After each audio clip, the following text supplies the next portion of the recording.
can I just quickly say, King Asmodeus is in the building. I did not mean to speak about any spirits just yet, but as soon as I started recording, King Asmodeus jumped down my fucking throat and said, say my name, say my name. So, yeah, but continuing to what I was going to say, I was saying I was umming and ahhing, or I've been umming and ahhing, toying with what I want to do with this platform, with this channel. I've already accepted that I am a channel, a medium for these spirits to come through. They just come through me. Like I said, I wanted to start recording, and immediately King Asmodeus slapped me in the face and said, you better say my name. This collective may or may not really heavily resonate with King Asmodeus. If you've been feeling a pull to his energy, or if you've been wanting to explore deity work specifically within the Goetia, specifically within demonology, then King Asmodeus may be one to start with. And it's funny because I started working with King Asmodeus after someone commented on one of my videos saying, do a video on King Asmodeus. And I was like, okay, yeah, I will do something like that. But I didn't work with him at the time, so I didn't really feel comfortable making a video about a deity that I don't know. Some people do videos on deities they don't know. They just do the research and then they come online and they present their research. However, when I'm sharing something, part of it is self-doubt, but part of it is wanting to come on here with honesty and with authenticity. And I work with the spirits that I work with, and I didn't work with Asmodeus at the time. However, as soon as I started doing research, I realised King Asmodeus had been calling to me for weeks, maybe even months at that time. But he was doing it in a very clever way. So I wasn't being it, he was playing a game with me. He wanted me to figure it out. He didn't tell me his name straight away, whereas King Belial gave himself to me straight away. I asked the universe to show me my spirit team, to show me my angels, and King Asmodeus said, I am here. And instantly we built a relationship and started working on that relationship. King Asmodeus decided to tease me and made me do some work. So thank you to the person that commented to get in touch with King Asmodeus, because ever since that comment, he's been in my life and he's here with me, and I get emotional because sometimes, people that don't work with spirits, they don't work with deities, they're not going to understand. What do you mean a spirit is calling you? What do you mean he's here with you now? You have to know. Some may call me scared. No, some may call me scary. Some may call me scary. Yes, I've had hoes say, what I do, my practice is scary, my practice is demonic. Of course it's fucking demonic, I'm working with demons. But you're the limited human that hasn't done enough work to expand your mind, you understand? So if you want to call us lot scary, and if you want to call us lot demonic, that's on you. Because every single human being can turn against me, but I have the spirit realm behind me. When everything is going wrong in this 3D realm, spirit nudges me, reminding me that they are my shoulder to cry on, reminding me that I am the magic, I am the power, I am the creator of my reality. And if I don't like something, why the fuck is it happening? And how the fuck do I rewrite the fucking script?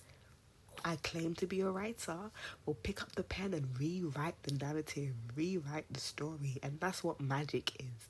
Magic is you stepping into your power, reclaiming your birthrights, especially as women.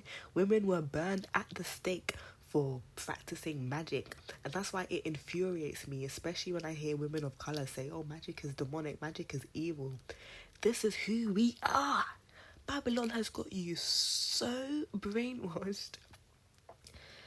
Oh my gosh. Oh my gosh. And uh, even today, this is so not related in any way, but it triggered me.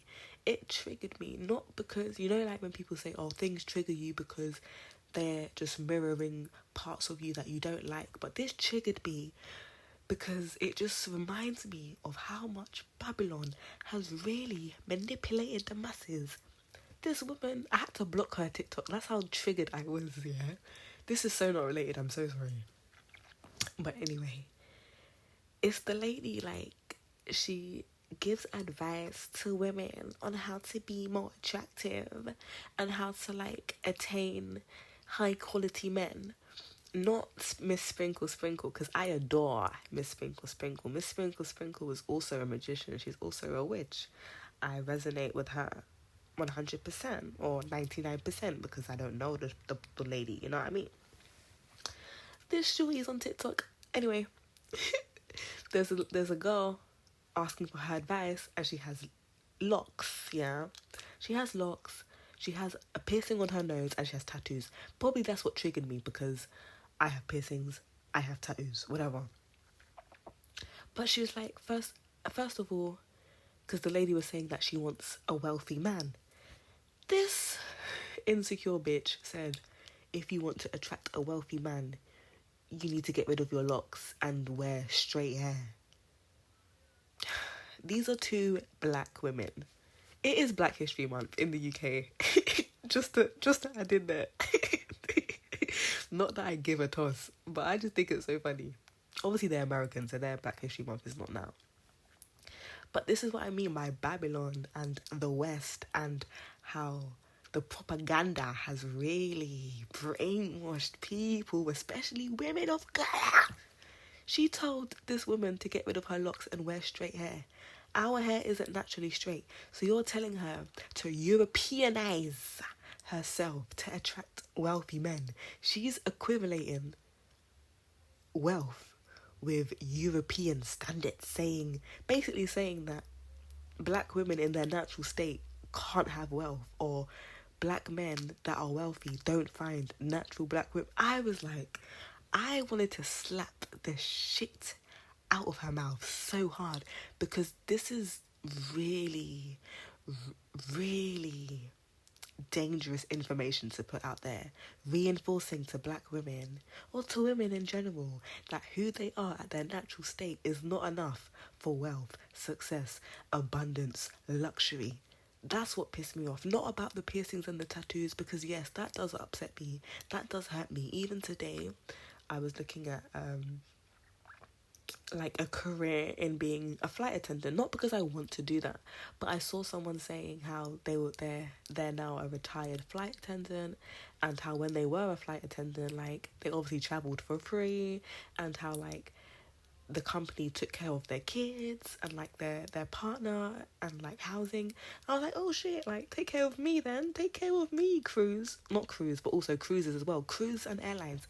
But, like, most of the cruise and airlines don't accept piercings and tattoos. And if they do, you have to cover them up. But I have tattoos and piercings on my face. Like, you can't cover those up. And it just reminds me how this society, again, is Babylon. Because in indigenous societies, piercings and tattoos are the norm on your face.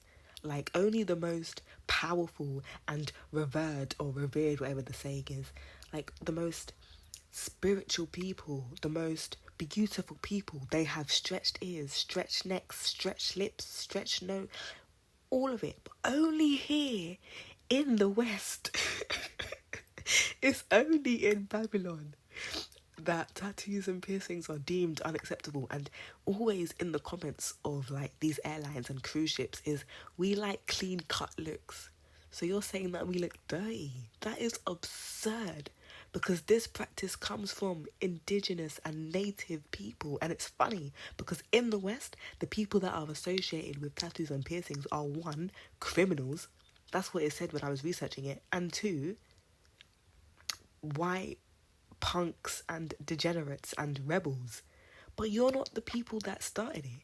It's the indigenous folk. It belongs to us. It belongs to us.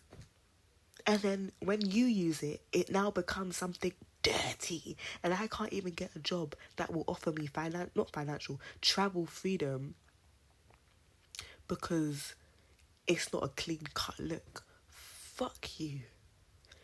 Fuck you. And even as I'm saying it, King Asmodeus is with me, holding my hand, because it infuriates me. It infuriates me. And I think that, even though I started this message and I wanted to say something completely different, I think the message that King Asmodeus is really wanting to get out there is to remind you all to tap into your anger. Tap into your anger. And I saw a video, I didn't watch it fully, but I didn't need to, because I already know the point of it. And it was saying how sometimes, a lot of the time, anxiety is caused by a loss or not enough anger. Because if you was angry, you wouldn't be anxious. You'd be angry. Anxiety is synonymous with fear. You know? Fear is the lowest vibration. Anger is a higher vibration than fear. Think about it. When people are fighting in wars and battles, beforehand they may be scared, they may be full of fear, but the minute they get onto that field and they see their brothers and sisters being killed, they're filled with rage, and they're now able to kill, they're now able to murder, whatever. So it takes, it's a higher energy than fear, than anxiety, because it invokes action, it inspires action. That's why when people have so much built up and anger, they go around doing crazy shit, because anger needs to be expressed.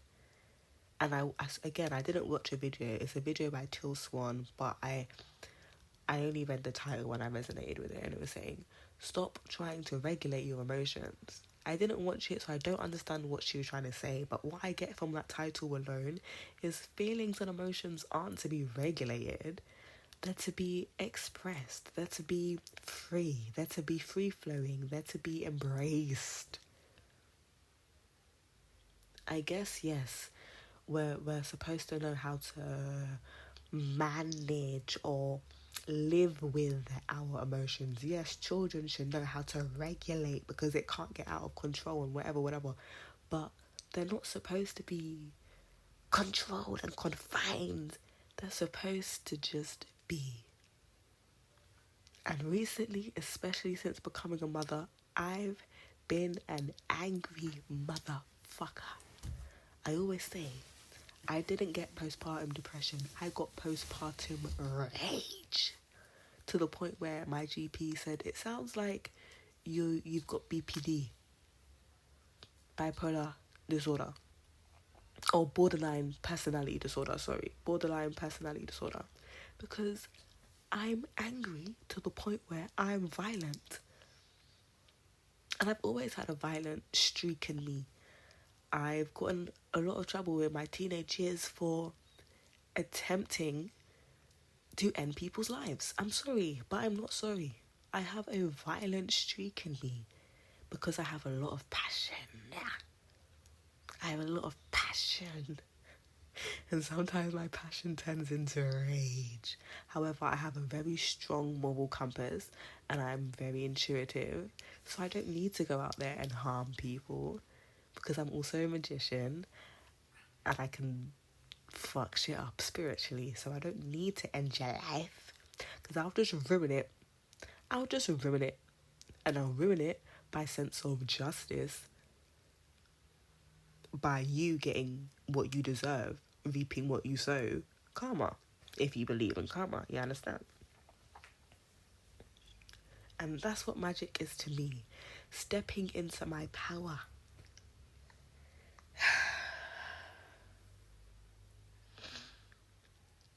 What I started saying in this video when I first started recording is saying I've been trying to understand what I want to do with this channel, because I'm spiritual by default. I'm spiritual by default, but I've been wanting to niche it down. And obviously, the demons, they talk to me, and they seem to be resonating with a whole lot of people around the globe, and I'm so pleased by that. I love that for everyone. So thank you to everyone that taps into not just my videos, but to everyone else's videos that explores the left-hand path and explores esoteric wisdom and explores occult and explores who we are outside of dogma, outside of prejudice, outside of fear. To me, mainstream religions are fear-based. From young, we're taught, if you don't do this, you'll go to hell. Fear. And what did we just say? Fear is the lowest vibration. It is the lowest vibration. If you're gay, hell. Sex before marriage, hell. This and that, hell. Think for yourself, hell. Do you get what I'm saying? Hell. Fear. From the beginning, one of the first stories of, Eve eating the apple and discovering truth and duality and then being cast out. All of this is such, oh my gosh. Oh, there's nothing pretty about it. No wonder the highest ranking angel in heaven, think about it, if the highest ranking angel in heaven turned around and said, actually, this shit ain't right, I need to do something about it. If he can see what's truly going on. If he's sniffing around and thinking, nah, this ain't right, then that tells you all you need to know. This is the highest ranking angel, and the Bible will say, Christianity will say, no, it's because Lucifer was prideful and he wanted to rule. And he, listen, if the highest ranking angel looked around and did not like what he saw, that tells me all I need to know. That tells me that something wasn't right. That's like, for example, let me use this example. Let me say, someone in the royal family came out in the news and said, this is what's going on in the palace that we don't know about. This is what they're really doing. It's not right. We must rebel. We must go against it. We must start a war. We must fight against what they're really doing. Who are you going to believe? This is someone on the inside. This is someone that can see it with their own eyes. And they don't like what they see. Not because they want to take it over and they want to be the queen or the king. It's because I don't need to explain it. You can take the horse to the water, whatever the fucking saying is, but you can't make them drink the water. All the information is out there. I don't understand how people, well, of course I understand, because there's billions of people. Of course some people are still going to be dunce breeds. You understand? I don't understand how people are still indoctrinated in 2024. It's 2024. This is what Babylon has done. It's 2024. And people don't recognize the power within themselves to reprogram their minds. But it's fine, because not everyone's soul is on the same level. Not everyone's soul has been here the same amount of time. Not everyone's soul is meant for this kind of information. The kind of information that I and a lot of others that are on this path know will shatter a lot of people. And there's a big wave of people, especially that have been on that left-hand path and have been witches and have been in the occult. They revert back to religion. They go back to Christianity. They go back to Islam, because this shit is not no joke. It's easy to call it evil. It's easy to call it demonic. But what the hard part is to really reprogram your mind and to shatter all the illusions. So even though I did not know where I was going with this message, and it may not resonate with everyone, and I know that race is a really sticky topic for some people, especially if you're not a person of colour, it can be uncomfortable to hear people talk about it. But fuck you if you're uncomfortable. Uncomfortable is a good feeling because it means there's something to work on, you understand? And sometimes I feel bad for shitting on people's religions, but it's your own fault. It's your own fault for still being indoctrinated. I'm not saying that, you know, everyone that's religious is indoctrinated, but to a certain degree you kind of have to be, because in my eyes, obviously we don't have the same eyes, but there's so many questions that your religion cannot answer. You have to step away from religion to be able to expand your mind. There's so much confinement, there's so much restriction. I guess some people like the restriction. It makes them feel safe. They like the rules. They like someone to tell them right from wrong. Sometimes it comes from a good place, because some people truly want a connection with the divine, and that's fine. But to have a connection with the divine, you have to have a connection with yourself. Some people can't even say, I am God. Blasphemy. Hell. If you can't say I am God, then there's no hope for you. There's no hope for you. Don't let Babylon fool you. Don't let Babylon fool you. God damn, especially if you're a divine feminine. You are the creator of fucking life. The embodiment of life, love, everything in between. Don't piss me off. King Asmodeus, thank you for the passion. Tap into your rage. Why are you so angry? We need to be angry. The world is in a state of chaos and confusion. We need to be angry. They told us that the chains had been broken free and that we're not slaves anymore, but they fucking lied. They fucking lied. To everyone on a journey of self-discovery and self-improvement, I thank you, because this work is not easy. Like, I tried to kill myself the other day. Like, it's too much. No, I'm joking, but I'm not joking. You get the vibes. Like, this shit is hard. I was crying. Do you know why? Because the other day I tapped in and I broke a lot of illusions. I shattered a lot of restrictions and like blockages that I have. And the next day I woke up after tapping in, I woke up the next day and I felt so depressed. And I was like, what the fuck? Like, why the fuck is spirit, like, betraying me after I just, like, went hard with my personal heck up with my voice? Why the fuck did I remember, like, when you're doing the work, that's when they attack you the most. Like, that's when they try to bring you down and shit. So it just reminded me that, like, I am doing the shadow work. I'm doing the healing, and they're trying to bring me back down, like... So they wanted me to off myself the other day, innit? King was my day. Like, they wanted me to do it, bro, but nah, son.